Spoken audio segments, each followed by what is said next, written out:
зам. Здравствуйте, меня зовут Яков Улбек Кутвизинович. Я докторант института СамГАСУ, кафедры инженерная механика. Вашему вниманию хочу предоставить, стенд тепловой насос. Принцип работы этого стенда заключается в том, что получение теплоты от низкого источника потребления, к активному потребителю. За счет компрессора происходит движение фреона, сбор, теплоты в жидком состоянии и переходит его постепенно в парообразном, отдача теплоты. На этом стенде указаны два параметра теплового насоса давления, манометры, и, параметры термометры низкого источника теплоты и активного источника теплоты. Как мы видим, сейчас перекачка теплоты от низкого у нас, пока 29 градусов, и передается тепло к активному 37 градусов. Постепенно температура в низком будет понижаться, а в активном повышаться. Так мы, получим теплоты источников воды или гидроисточников, земли и воздушного пространства. Схема очень простая. Компрессор, так скажем, от холодильной камеры берется, заправляется он фреоном, испаритель укладывается или в грунт, или протекающий рядом источник. Активный испаритель, это где мы получаем теплоту, устанавливается, в резервуар, в бак-аккумулятор, как теплообменник, и отдает свое тепло в течение энного времени. Чем актуальна эта установка, мы, как знаем, в данный момент граждане, у нас в нашей республике пользуются бойлерами, это Аристон. Он короткозамкнутый считается, он потребляет порядка 3 киловатт в час энергии. По безопасности мы не отнесем его к безопасным установкам, потому что Аристон, он короткозамкнутый, и он в любой момент может расплавить вам розетку. А эта установка, так же как Аристон, может из воздуха только получать или из гидротермоисточников теплоту.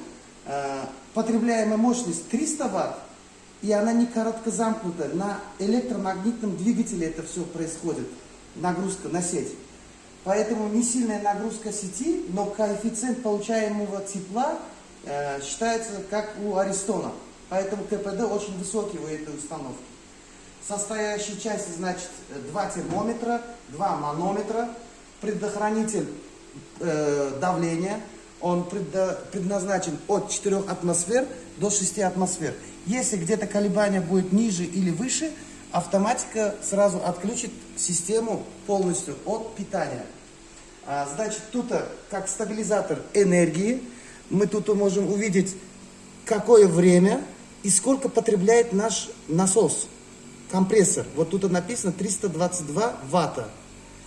И мы, когда проводим лабораторную работу, фиксируются все показания манометров, термометров и расход электричества от сети нашим насосом. Дальше, тут имеется осушитель системы, клапан-предохранитель, смотровые окна, как фреон переходит из жидкого состояния в газообразное. Вот тут наглядно видно, вот он в жидком состоянии, и, в парообразном состоянии. В жидком состоянии мы собираем тепло, в парообразном мы отдаем тепло. Кран Маевского, где происходит заправка фреоном насоса, и, вся система вот так наглядно видна самому студенту. Очень так легко принцип работы. Так, у нас какую часть? Это у нас осушитель системы. Почему? Потому что бывает, когда мы в жидком и в парообразном состоянии фреон работает, вы знаете, конденсат появляется. Поэтому, чтобы не появлялся конденсат, мы установили для этой системы осушитель.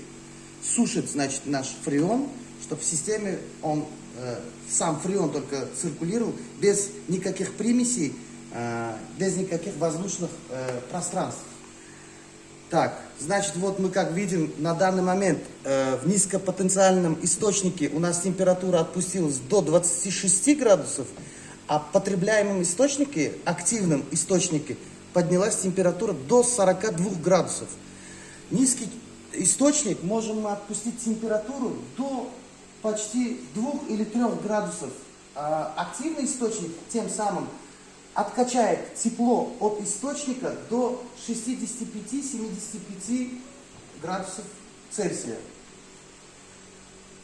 Вот и все. Вот для этого выполнения этой работы студент автоматически подключает всю сам систему, она активизируется, заполняет 2 резервуара водой. Также этот резервуар мы можем определить, сколько мы теплоты получили за энное время. И также реверсная система, сколько холода можно получить для, допустим, получения холодной воды в летний период, а для зимнего периода получения горячей воды для потребления наших нужд. Спасибо за внимание. Всего доброго.